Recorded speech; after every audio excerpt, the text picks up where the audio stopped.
When God of War Ghost of Sparta released, it was instantly a video game, and despite solid reviews on launch, it is the worst selling game in the franchise to this day. So what's the deal? Is it absolute peak, or is it complete trash?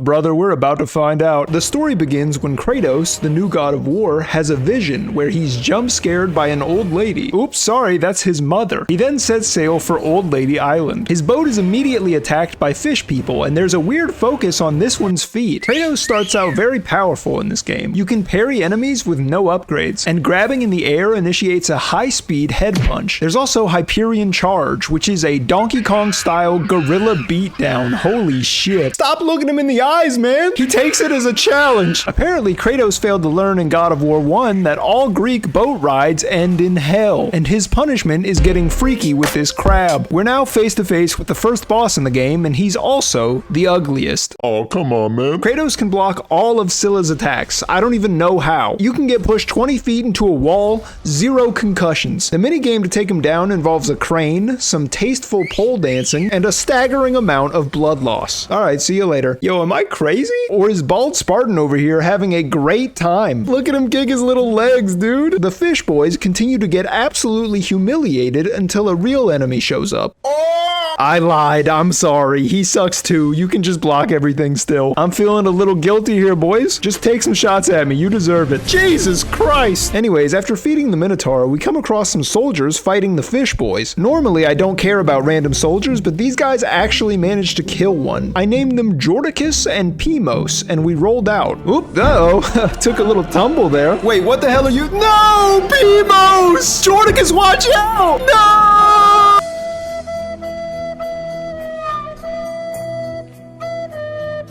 The Cyclops is the first enemy you actually have to dodge, but it is funnier not to. Kratos makes his way to the Temple of Poseidon, where in order to find his true path, he must confront his past. This is, without a doubt, the weirdest lore drop in God of War history. First thing, Kratos used to be a child. That's crazy. I thought he was born 6 feet tall and pissed. B, he has a mom, which is, I mean, that part makes sense actually. And finally, he has a brother. What? Don't forget, this game came out after God of War 3, meaning we'd already seen the end of the Greek saga. And I don't remember this not bald guy pitching in when 10 Zeuses were beating my ass. Regardless, it's time for Kratos to commit yet another sin against his own family that will haunt him forever. For like the 5th time this week. Kratos' mom is the second boss in the game, and she's basically a combination of the Minotaur and the Cyclops. She has the charge of the Minotaur and the unblockable attacks of the Cyclops. But Kratos does what he always does and seems shocked that this is the outcome.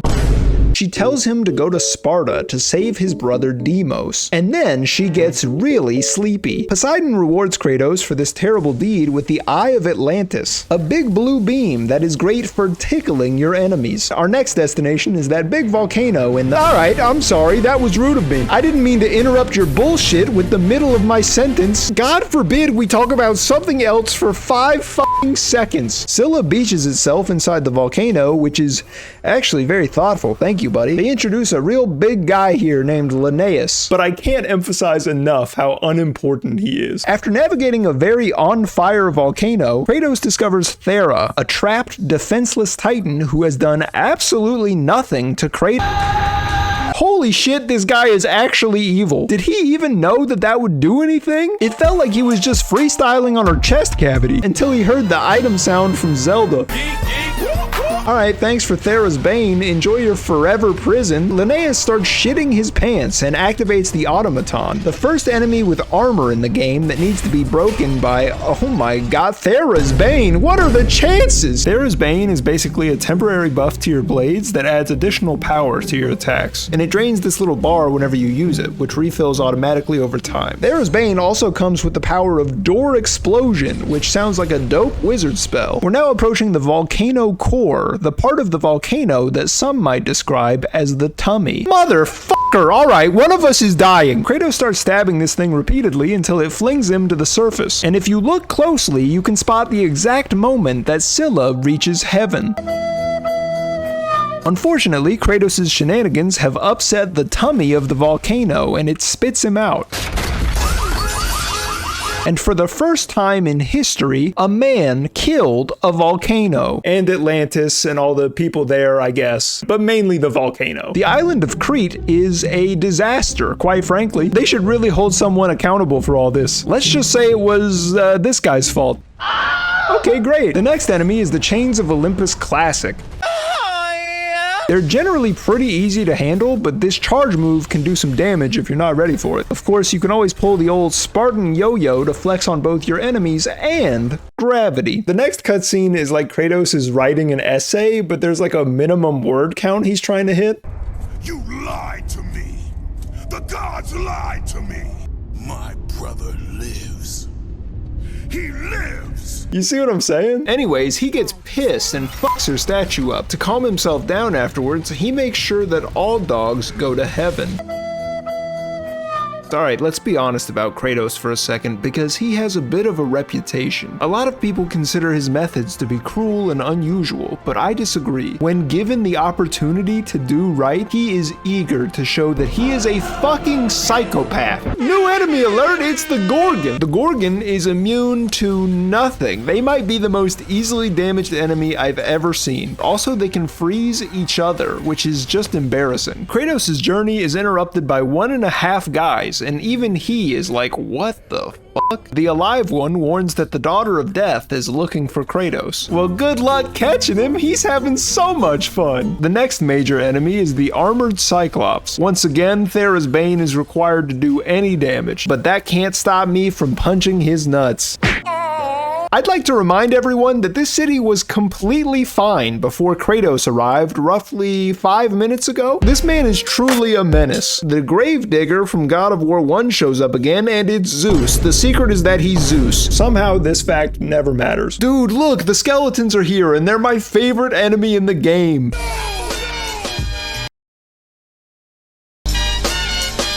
And that's the last enemy in this area. There's nothing else worth mentioning. Not even the most annoying enemy ever made, even including Scylla. Fuck you, Scylla. After narrowly avoiding the consequences of his own actions, Kratos remembers another time when he was a bald child. Of course, everything changed when the Fire Nation attacked. Back in the present, Kratos goes toe-to-toe with a new enemy type that always seems confused, quite frankly. He leaves the city and enters the Mounts of Aronia, where the Daughter of Death is doing everything she can to ruin my YouTube career. Also, I think this guy has a bird fetish. Kratos decides to take the long way around because video game logic demands another fight right now. We drop in on the guy from earlier who promises Kratos that he didn't rat, and Kratos promises to put him in the RIP in peace bit.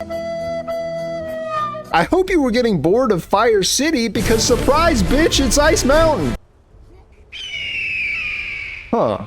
That was probably just the wind. The Chasm of Solace is home to whatever this thing is. What the fuck are you? And why does this part feel so familiar? Oh, right, it's because your life is insane. After a number of humbling experiences, Kratos emerges from the ice caves and comes face to face with the hot bird lady. Aramis is a pretty straightforward boss fight. Just perfect block every attack for 30 seconds until she turns into a less hot bird, catch a ride on her, skydive while looking directly at Kratos' cheeks, and keep pressing circle until the bird crashes out, literally. The Ghost of Sparta then gives Aramis a blades fetish. We finally receive our second magic, Scourge of Aramis. It says, this artifact can unleash a power that no mortal nor god should wield. What is this incredibly dangerous power, you ask? It's like a strobe light with a big suck. It's not that strong, I think the bird was just freaky. Kratos somehow ends up at Sparta where he receives a hero's welcome. And by that I mean he sleeps with every woman at the same time. In true Spartan fashion, he follows that up by reliving a traumatic memory where he knocks his kid brother around until definitely not Ares shows up and yoinks him. Back in the present, Kratos tries to reform the Spartan prison system, but is immediately derailed by a single guy talking about how cool Ares is. Incapable of taking L's, Kratos walks into the dissenters' trap. Turns out at some point Sparta had imprisoned a fucking lion. They got him on 10 counts of perjury. That's a legal cat pun about a prison lion. Sorry, I'm sorry. After whooping lion ass, I mean commuting the lion's sentence, Kratos engages in Spartan diplomacy with the dissenter. I think it's going well. Our next stop is the Temple of Ares. Wow, I bet the dissenter would have loved this. The next challenge is one of introspection, gazing into the mirror and honestly evaluating the man looking back at you. Just kidding, bitch, it's God of War. We're about to 1v1 a child. While it is funny to watch Kratos get slapped up by an infant, playing this section correctly makes me feel like a monster. But you do what you gotta do, man. After permanently rehoming the child, the skull of Karis is revealed. And we gotta get the fuck out of here before the cops show up. His most loyal soldier delivers our hero the arms of Sparta, the most goated weapon of all time. It's got long range capabilities, the perfect block has this powerful clang to it, and goddamn does this thing do damage. Don't mind me, I'm just gonna, yep. Okay, and one more time just in case I have to fight another child. Incredible. I'm back in Ice Mountain, and this time I'm pissed. We fight the same enemies as before, but with the spear this time, so it's a complete joke. The arms protect us from the cold winds of Boreas, but they couldn't protect us from picking up this dog shit magic ability. The Horn of Boreas is an AoE freeze effect that no one has ever used successfully. In the Canyons of Sorrow, the god of death Thanatos possesses a slain soldier, taunting Kratos with ungodly smells bad enough to hit this stank face. At least that's my headcanon. As it turns out, there's only two places in this game: ice caves and fire volcanoes. Like a lion stalking its prey, Kratos spots a grieving man he can victimize. This is King Midas, who is cursed with the golden touch. We actually ran across his frozen daughter earlier, truly tragic. Being a fellow father, I'm sure Kratos can empathize with Midas's situation. He needs some milk. I mean, you gotta double tap.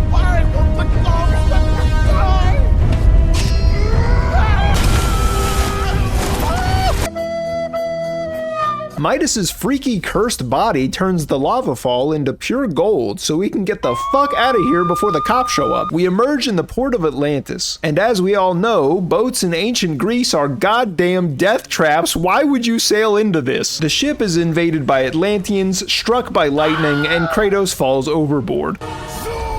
Wow, who could have seen this coming? Kratos comes to and is immediately cyberbullied by Poseidon. Can these fucking nerds do anything but possess statues and yap? I'm gonna play 3 after this just so I can whoop your ass. Anyways, now we're in sunken Atlantis, which involves a lot of swimming. Oh boy, my favorite.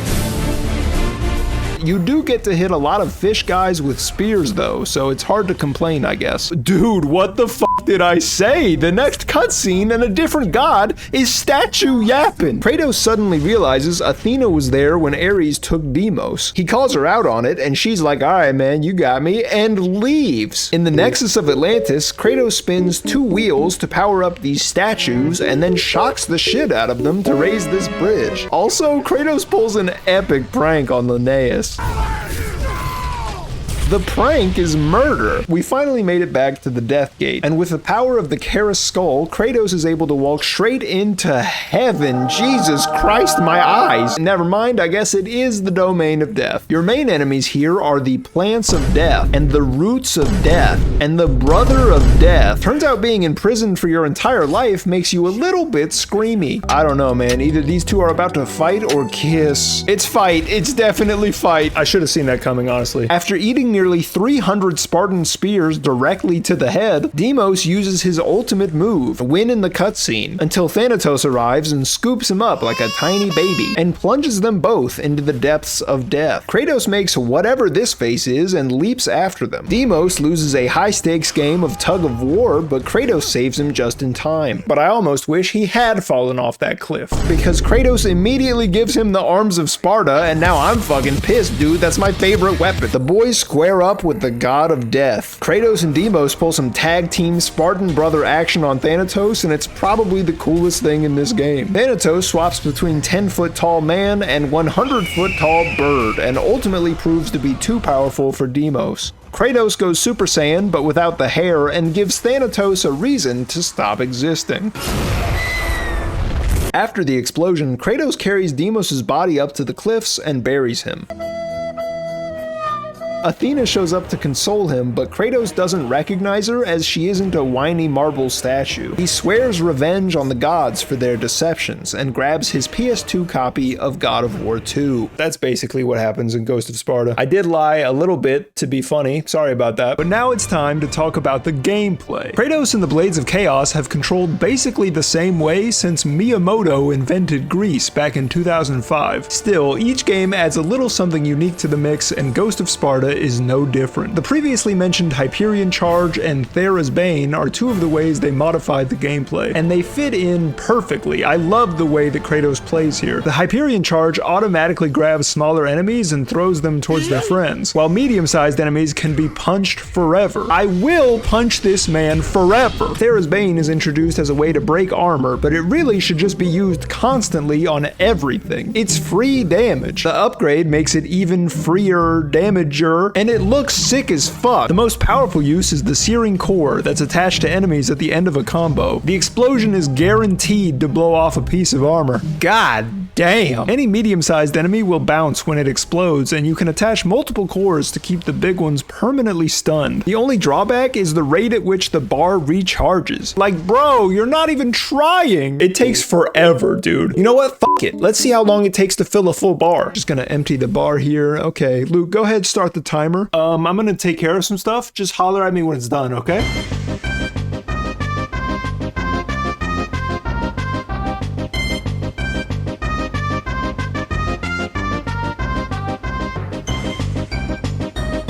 Oh shit. Luckily, the recharge speed can be boosted by upgrading the ability. But I don't want to do that. I want to spend 2/3 of the game looking at my blades and thinking one day you're gonna be so fucking strong, dude, while neglecting all of my other abilities. But there was only like 2 times where I was sitting around actively waiting for it to recharge, and it's still definitely one of the higher priority upgrade targets in the game. You're probably thinking, but what about the magic? Wouldn't you want to upgrade the magic? No. You wouldn't. I've seen some videos that were pretty scathing towards Ghost's magic, and I have to agree with them, because they're mine. Horn of Boreas makes sense in theory. Freezing enemies is not new to the franchise. Freezing everything around you is also not new to the franchise. Unlike other freeze abilities, this one has a weird emphasis on damage, and what it's referring to is this wind-up animation that you can hold down to whip the guys around you. But even when it's maxed, the damage is booty butt cheeks, and it drains your magic at turbo speed. The worst part is that when everyone's frozen and you stop pressing the button, you're locked in this animation for like 2 seconds. And you can get hit in the animation window. That guy was a fucking ninja. It's like they took Medusa's gaze and said, how can we make this worse than Zeus's fury? And somehow they did it. I boosted this thing to max just to make sure I gave it a real chance, and I regretted it the entire time. F tier magic, get dumpstered. Eye of Atlantis is a very simple magic that theoretically does damage. You press the button, you aim anywhere near an enemy, ooh, abba-dabba-doo! There's no special effect or funny sound when you use it. It's kinda just damage. And by just damage, I mean there's no damage. Here's a dog, the weakest enemy in the game. Here's a Kratos, a random bald god. Let's watch as he struggles to end this dog's existence with a powered up magical ability from another god. That's 2 gods versus 1 dog. I spent red orbs on this. At least the magic cost is low, I guess. And you are invulnerable while you're using it, but god damn. It feels like both of these abilities need a 0 attached to whatever amount of damage they're supposed to do. And last, but certainly not least, Scourge of Aranis. Finally. Some good fucking magic. Scourge of Aranis is all about controlling your enemies. The damage is actually decent, but more importantly, you can keep attacking with Kratos while it's active. The other abilities lock you down completely, whereas this one is like Thera's Bane in the way that it just passively makes everything better. It also has a reasonable magic cost, and you can spam a few of them out if you're feeling a little silly.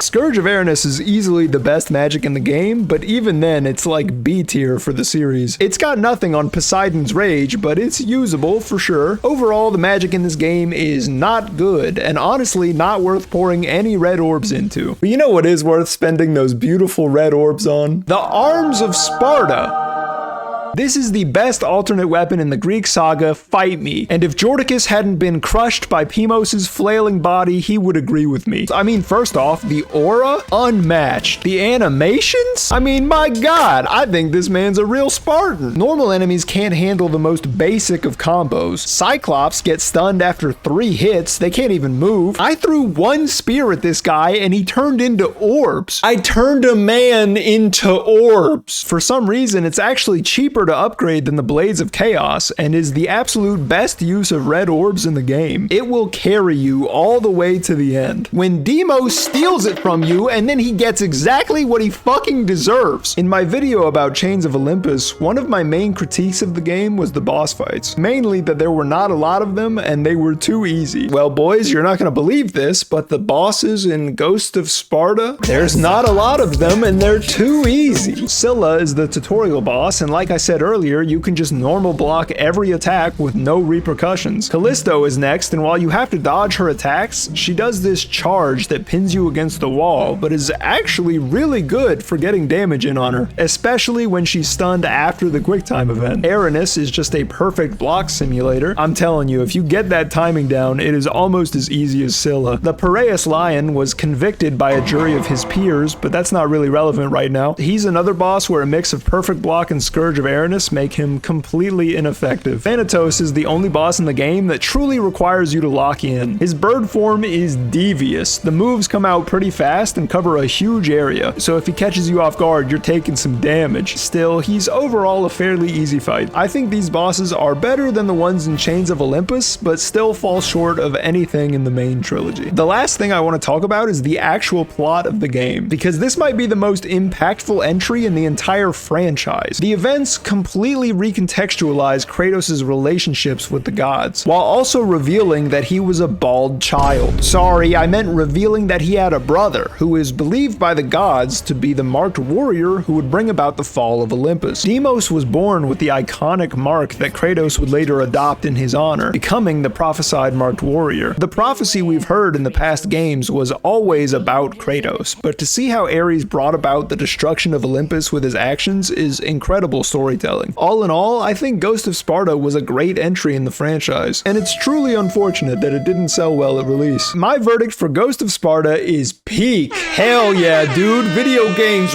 rock! Oh, by the way, I'm not cosplaying Kratos, my head just looks like that.